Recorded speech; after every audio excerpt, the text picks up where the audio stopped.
Well, global leaders and Ukraine's allies, including the US, have condemned the Russian ballistic missile strikes on the Ukrainian city of Sumy on Palm Sunday morning, which killed 32 people and injured 80.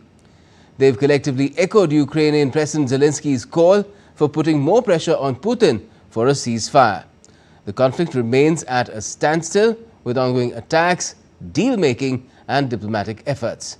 Rabindra Chauhan reports.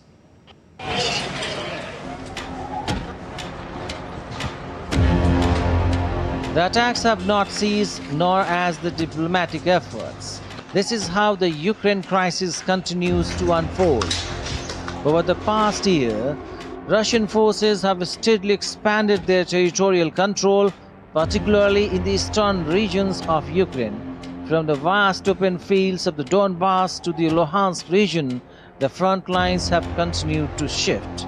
This expansion follows a devastating strike on Sunday in the northeastern city of Sumy, which claimed at least 32 lives and left 80 others injured.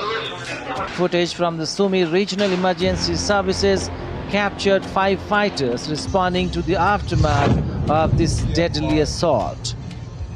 Immediately after the attack, Ukrainian President Volodymyr Zelensky urged allies to apply a strong pressure on Russia.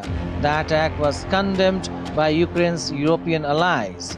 French President Emmanuel Macron wrote on X on Sunday that strong measures are needed to impose a ceasefire on Russia.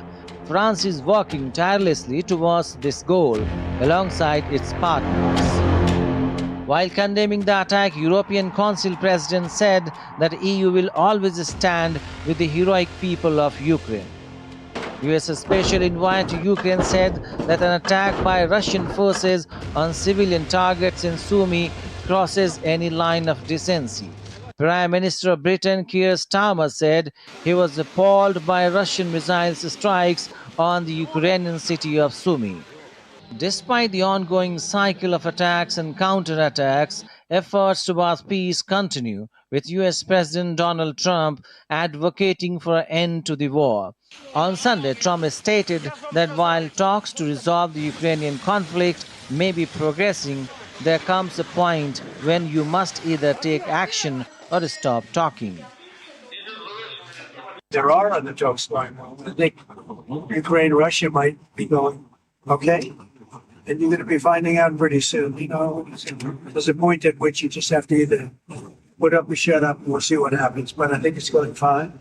Kremlin responded to US President Trump's remarks, stating that talks with his team were progressing well, but cautioning that it was too early for immediate result due to the damages caused to relations under former President Joe Biden.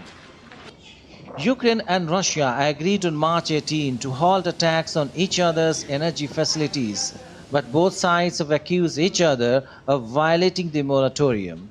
With only 5 days remaining in the initial deal, the world is closely watching for a potential end to the war. Bureau Report, DD India.